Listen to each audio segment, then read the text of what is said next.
Assalamualaikum warahmatullahi wabarakatuh. Halo anak-anakku kelas 6, kali ini kita akan belajar tema 4 globalisasi, subtema 1 tentang globalisasi di sekitarku. Globalisasi adalah proses masuknya ke ruang lingkup dunia. Penyebab adanya globalisasi antara lain adalah perkembangan teknologi dan alat komunikasi, serta kemajuan alat transportasi. Faktor yang mempengaruhi kerjasama negara-negara anggota ASEAN diantaranya, yang pertama, sumber daya alam. Keberagaman sumber daya alam mendorong kerjasama antar negara anggota ASEAN dengan tujuan untuk saling melengkapi kebutuhan. Yang kedua, berada dalam wilayah yang sama. Yang ketiga, ilmu pengetahuan dan teknologi. Bentuk kerjasama negara-negara anggota ASEAN dalam bidang sosial. Yang pertama, penanggulangan bencana. Yang kedua, meningkatkan kesejahteraan sosial penduduk negara ASEAN. Yang ketiga, melindungi hak-hak dan keadilan sosial penduduk negara ASEAN. Yang keempat, meningkatkan kualitas sarana kesehatan negara. Dan yang kelima, meningkatkan perlindungan sosial kepada seluruh penduduk negara-negara ASEAN. Teks eksplanasi. Teks eksplanasi adalah teks yang berisi penjelasan. Susunan teks eksplanasi antara lain sebagai berikut. Yang pertama, paragraf pertama berisi pernyataan umum yang berupa permasalahan umum yang dibahas.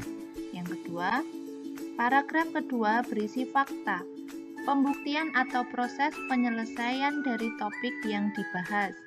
Yang ketiga, paragraf terakhir berisi kesimpulan, pesan, dan kesan.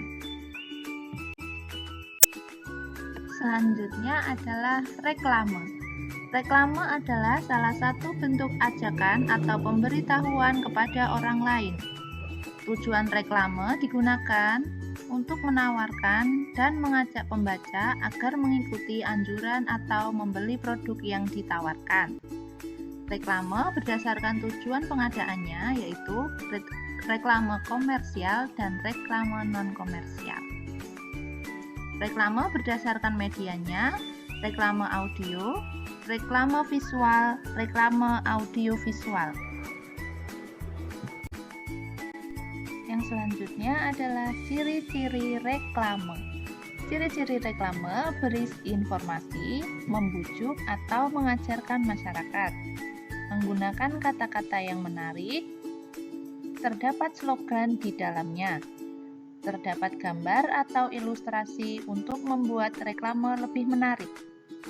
Dan yang terakhir, tata letak antara tulisan dan gambar lebih rapi. Contohnya adalah iklan, brosur, leaflet, poster, spanduk, billboard, banner, baliho, flyer, dan videotron.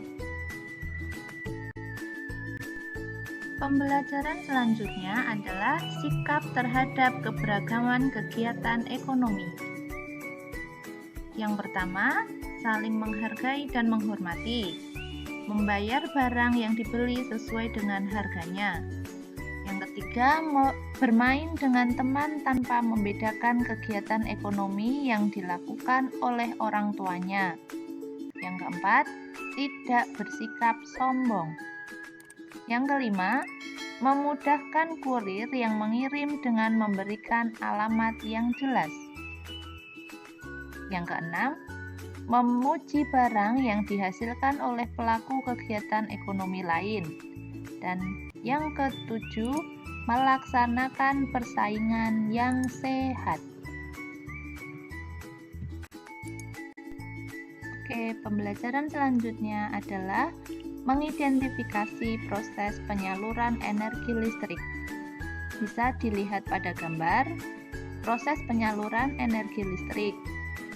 Gambar pertama yaitu energi listrik yang dihasilkan oleh pembangkit listrik tenaga air atau PLTA siap untuk disalurkan. Kemudian untuk yang nomor 2 bisa dilihat, energi listrik disalurkan terlebih dahulu melalui kabel-kabel besar yang terpasang di menara saluran udara tegangan ekstra tinggi atau yang biasa disebut dengan SUTET. Kemudian gambar nomor 3, energi listrik kemudian masuk ke dalam transformator. Gambar nomor 4, energi listrik disalurkan ke dalam pabrik-pabrik. Kemudian yang kelima, energi listrik kemudian masuk lagi ke dalam transformator. Dan yang keenam, energi listrik dari transformator tadi dari penurun tegangan diterima oleh gedung-gedung perkantoran dan rumah-rumah penduduk.